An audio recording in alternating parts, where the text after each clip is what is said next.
the beginning, the middle, and the end of our journey as humans seems to have to do a lot with self-discovery. You know, when we're born, instinctively we know like exactly what we are, you know. And it's like when you see like a horse. Have you ever seen a horse being born? The horse is born and within like minutes it's up and it's walking. It's trotting around. That's its life, destiny, is to do that. You know, there's just something that snaps right into place on an animal level that we just know, you know. Humans have an interesting journey because we imagine, and we have the ability to change and warp reality. We're emotional beings.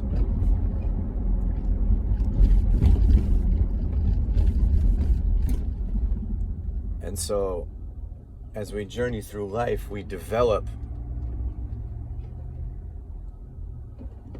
beyond the secure knowledge of what we are or what we're experiencing. We develop this imaginary experience also of who or what we are. And then that just translates into how we perceive the world. So it's a very interesting thing that happens is we have this really amazing gift of imagination, and you know we've seen what humans can do. If you just look around anywhere you go in human culture and human society, you see imagination everywhere. Everything is imagined and dreamed up and then operated and executed out in the world. You look at any given structure, a building, you know, a vehicle, cars, airplanes, art, you know, this is all a result of human imagination, you know, and then executed into the world and expressed. And it's really incredible. It's such an amazing gift. But something that happens with that is because we're able to dream and bend things, we're able to manipulate nature. You know, that's what our inventions are, is we're just like manipulating nature in a way to create something that is of a desired result. But with ourselves, with what and who we are, it gets just as distorted as, you know, like you look at a piece of metal. You know, it's not its pure form. It's been messed with. You know, it's been adjusted, it's been processed, it's been mixed with other things. And our identity is like that too. We have this pure version of our identity, but then it gets mixed up with all our emotions, and then it gets mixed up with brain and thought patterns as we mold it, and life molds it. You know, it gets all blended, and then we get to this point of I have no idea who I am or what I'm supposed to do in this world. You know, like a horse, it's simple. A horse is made to dance around, run, eat grass, poop, mate, and that's it. You know, but humans, we get to this place what? Well, I can imagine, I can exist in a vastness of different ways. And there's two sides to this, because on one side it can cause great suffering because of that confusion, and also suffering really is created with that imagination as the mind starts to try to attach to some kind of a secure identity. You know, then what comes along with that, similarly, is an animal instinct. You know, as an animal would protect its body for survival, we protect our identity because it makes us feel stable and secure mentally. You know, so then we get defensive, and then we notice things that are different than us, and we go against them, and we fight against it, and all this whole mess happens. And this is just human experience through time. Is all directly represented in each individual in this battle of who am I and what am I here to do, you know. So what you can really boil it all down to, or start to realize, is to get out of the imagination about who you are. Again, imagination is beautiful. It's a gift. But we're not made, and we won't be fulfilled with imagining who we are. And that's pretty much what we do. We simply imagine who and what we are, based on mostly desire of what we want to be, of how we want to be seen, which is based on something that we've witnessed in our past, in our time, as a child or whatever it was, especially in our modern culture. We have movie characters and stuff like that that we base who we want to be on. We've seen what somebody looks like who is confident in who they were, and then we project who we want to be onto that, and then we try to personify that. That's something that the mind does. But this is a very, very important thing that will never be fulfilling. It will never be fulfilling. And as we act out in those ways based on those, based on that type of expression, or that type of belief, and our thought patterns start building around that, whatever those desires or whatever that glorified, perfect version of who I am is. And this even happens in in a spiritual sense too. We do this, is we project on to gurus and sages and stuff of what we might want to be. It's a little bit more of a purified version of that, but it is still an imaginary thing and not directly an experiential beingness of who and what we actually are right now. And to endeavor towards what we want to be isn't necessarily going to fulfill our lives. It might to a degree, but it would only be temporary. And it could only be temporary because it's not ultimately real. But what is the anchored, absolute being that we are as an individual in the world, and also as a divine spiritual being? Because anything that we endeavor towards that's based on desire will only fall away from us at some point in our life. It'll only dissolve at some point in our life. And then we'll have to suffer that and then rebuild. And recreate some new identity. For example, if I just identify with being a runner, or an Olympic athlete, or an elite martial artist, if I as I age, that changes, and then I'll suffer that identity because it is ultimately false. But is there an aspect of us that is permanent? Is there an aspect of our being that is not imaginary? That is something that we actually are, and that's something that I'm really working on getting at here in this conversation, is to discover and search inside ourselves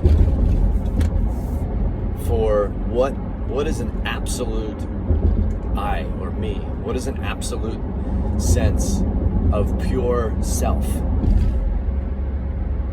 Because if we think about it, if we're comfortable in who we are, if we know really who we are, and we're not searching for who we are, right? There's peace to that. When we're out looking for things and we're searching for, or we're endeavoring to become something, there's a stress in that.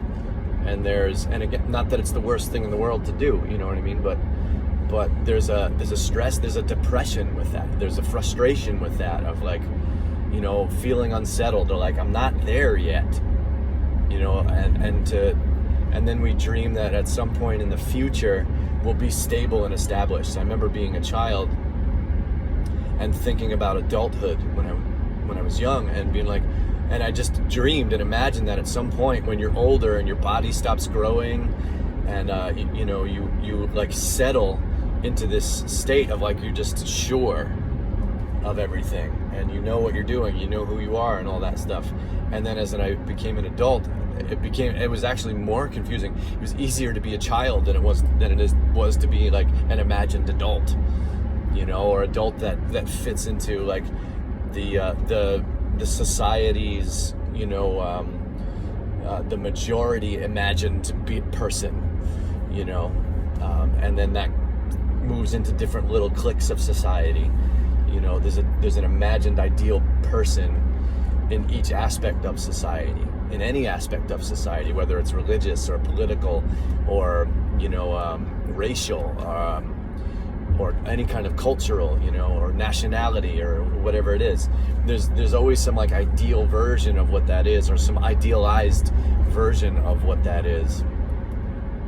And like everybody's like striving for that. We end up striving for some version of that. We create our own version of that as well inside, and then we strive to become that. This is all just like, it's all a mess.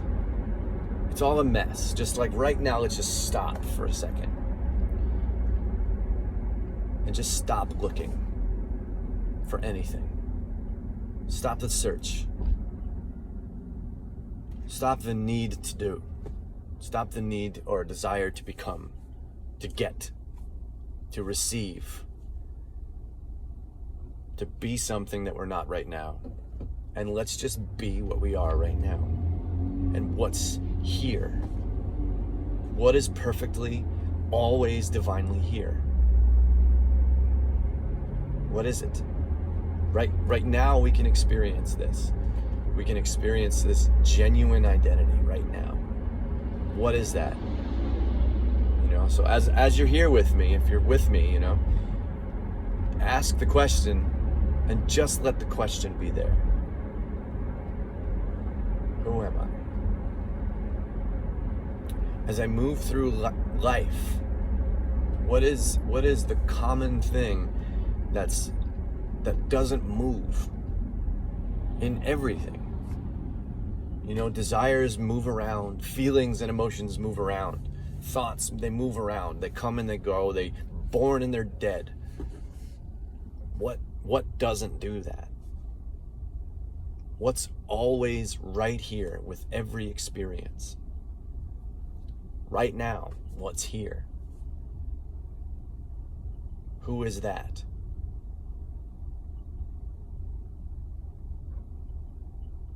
This is all there is to do. In everything we do, this is here. And feel what that's like right now. You can experience the nature of who you are when you drop everything else aside, when you let go of all the imagination, all the dreams, all the desires, all the stories, the past, the dreams about everything, the way you look, your gender, even the fact that you're a human being, even the fact that that's there, everything. What is left? Discard all of it just right now. What's left? And what is it like? What's the experience of yourself?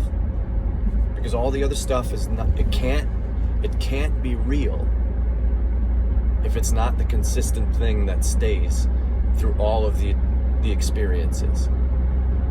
None of the other stuff can be real. And to realize that we've been imagining ourselves, what we are and who we are, is a big one. So let it all go right now. And then what's left? When you drop everything, what's left? And then speak from that space. What is it like? I'm with you in this eternal being right now. So tell me, I can't hear you, but tell me. Speak out loud. Tell me, what is it like to be here as this when everything else is gone? I can tell you what I'm feeling, but I want you, we're here now together. What is it like when everything else goes away, when everything else is gone? Here, your senses are here. Whatever environment you're in, that's experienced, but even that's changing every moment. Stay rooted, stay anchored in what's consistently here, that is consistently with you in every moment, that is you in every moment, that is you without all the stuff put on it, without the I'm a man with a beard and a mustache, without all the things that I do. These are not identities. Without all the imaginations and desires of self, without all the endeavors in your life, without all the motivations, the passions. All that stuff is fine, but it's not who we are. Here right now is the only way to experience who you actually are. And there's nothing else to do. This being, this presence, this awareness, this true self is here. And the beauty of this is it's the same for everyone. It seems like it's different. It seems like there's people. It seems like there's different things manifested in the world. But the self that's within everything is exactly the same. And that feeling, you can feel the presence of it as you enter that space, or as you remove everything so you can authentically be that space, right? As opposed to entering it. That's not really right. But when you're there and there's nothing else in the way, as your true self, you can confirm what that is like, the nature of it. It's peace. You confirm this. Don't just say, oh, it's peace because he says it's peace. Experience that. Experience that now. And as often as you remember as you move through time.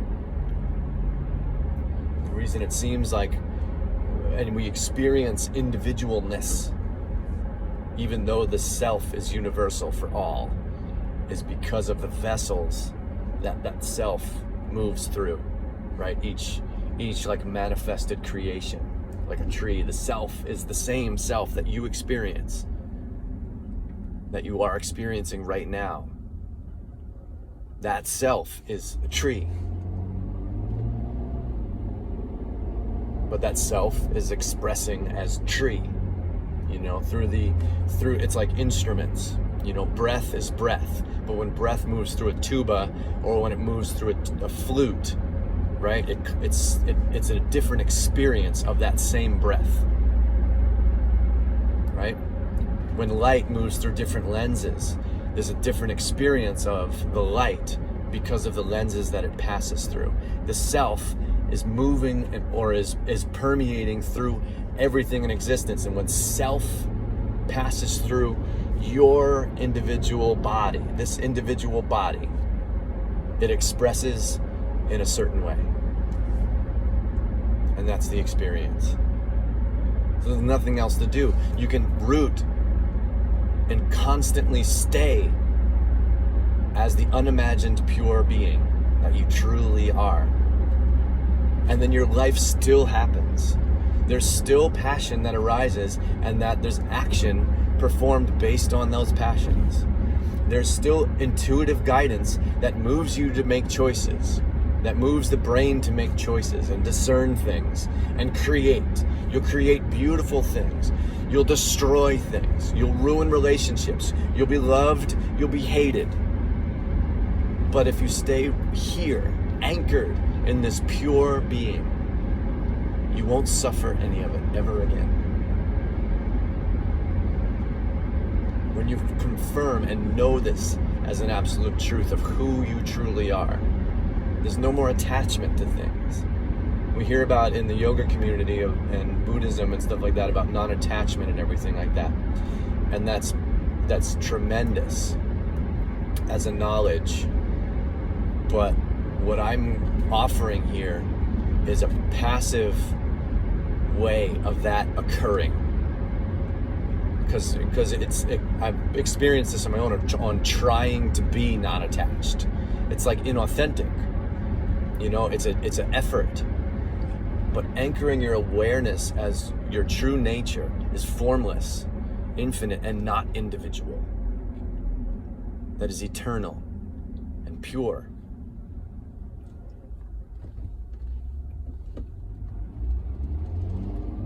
Then non-attachment is simply there. Even joy, you could say, is even there. You know, because going back to what I said earlier about, you know, when we're young especially, we create idols. Sometimes idols are created for us. And again, our culture, we have superheroes, we have action heroes, and we have romantic comedies, and we have like all these things that we witness. And then we have people in our lives too that inspire.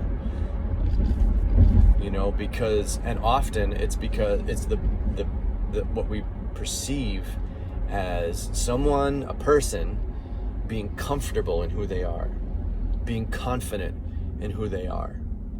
And that's something that we want to be, and that's something we want to feel. We want to feel comfortable. We want to feel confident. And in becoming something specific, in becoming something based on desire, it's only an illusion. It's only an imagination of comfort. It's an imagination of confidence. It's acting. It's literally no different than playing a character in a movie. There's no difference to it at all. It's a dream within a dream. So that's all there is. All of the becoming and all of the desiring and all of like the trying to get stuff is only going to lead to suffering. It's only going to diminish our joy or cover up our joy that we innately have and that we innately are. Happiness and joy, love, kindness, compassion, all the qualities of the great sages, saints, Buddhas, they were effortlessly present because they were rooted in the true self that you have just experienced even today in this moment. And if there is anything to do, it's just to stay there and to know for sure that that is who you are truly, and that nothing else is necessary to identify with. There's nothing else necessary to do. You'll turn out and you'll just watch your life unfold as you, as opposed to like being a person in the world and doing things and making things happen. It's all a dream. It's all a dream. And when you're a part of that, you're in it, you're suffering, you're as the character, and you're feeling all the emotions, and it's all there. And it's all beautiful. It's art. It's beautiful. Life is an incredible experience. Living, existing in a world of sense experience is a beautiful and incredible blessing. But we suffer it when we falsely identify with the world, the material world around. We are eternal. And you can prove that. You can prove that eternity, because that self, we can confirm. We can go into our past and remember moments, and all these things happen. But what's consistent through the past, through the present, in our dreams of the future? There's a consistent awareness that's there. There's a consistent true presence that's there, that is really unaffected by everything. We can prove that eternity in anywhere we are. We're always present. You know, we may be present with an illusion, we may be present with an imagination, but we are anchored in the eternal all the time.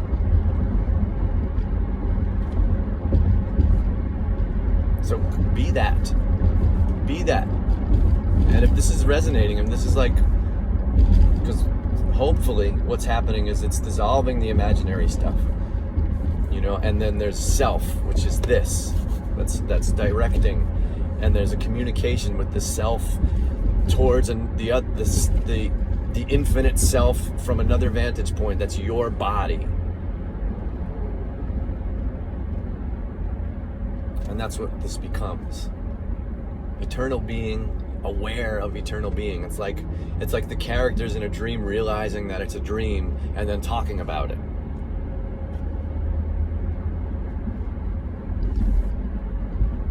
But you can do this now and all the time. And there's a process, you know, where the mind is still just like addicted to imagining and creating, and there's still a process where dissolving that, potentially anyway, where the patterns of mental activity, the pattern of identifying is still might residually be there and take time to move out. So just know that like all there is to do is empty out. If there's anything to do, you know, and it's not even an action. It's like letting go of something. It's like this. It's effortless. It's a release. Releasing is effortless. There's no effort in releasing. It's just being present. It's just being eternally here with what's actual. So do it. You can do it as often as you find yourself untangled from the mind. You know, because that's kind of what happens, is like there's a pure awareness that's there, and then the mind, you know, brings something on the screen of awareness in front of it to witness, and then there's an attraction to that for some reason. There's a part of us that pulls that pure awareness into things that are, you know, whatever it is, whether it's the world, the physical world, or whether it's an imaginary thing in the mind, a thought, whatever it is. And there's a habit of like getting drawn into that. So this is just a matter of just anchoring in that empty being that we are. And that's it. There's nothing else to do. Just be there. And you can experience that and confirm that as yourself over and over again. And that's just a continual thing that we can do, is just to over and over, every day, every moment that we show up to that, to show up as that, just confirming, this is who I am, because everything else is gone. And that's how I know.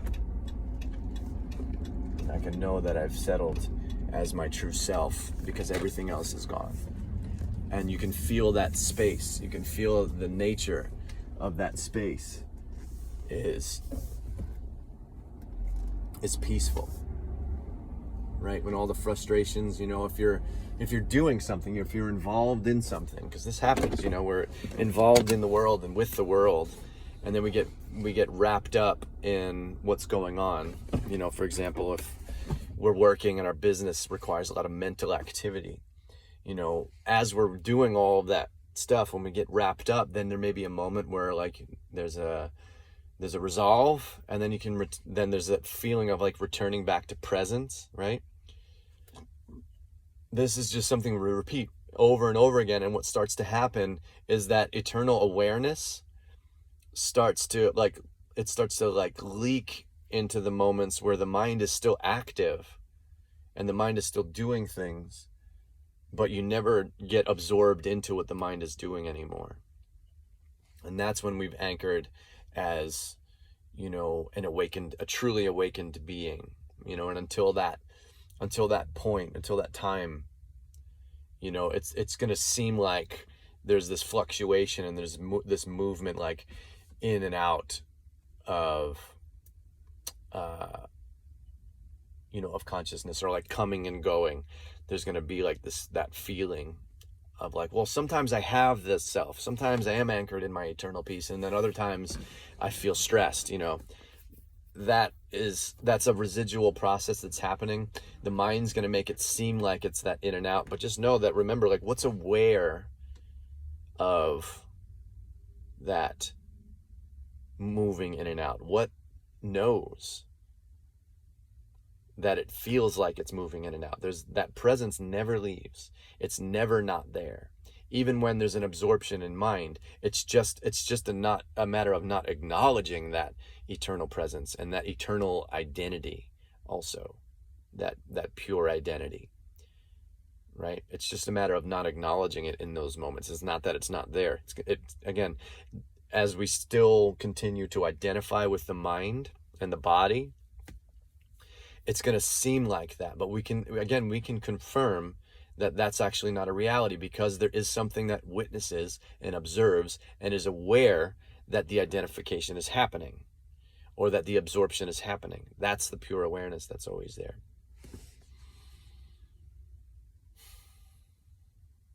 Hopefully hopefully it doesn't make sense. And hopefully we can just be here and as this. This is really the like essence of fulfilling the human destiny, because we're capable of this. It is our potential to become truly self-realized in this life.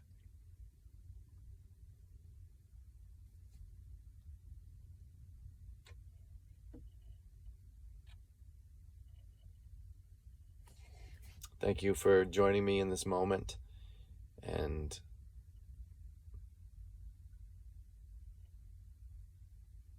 for being you, truly.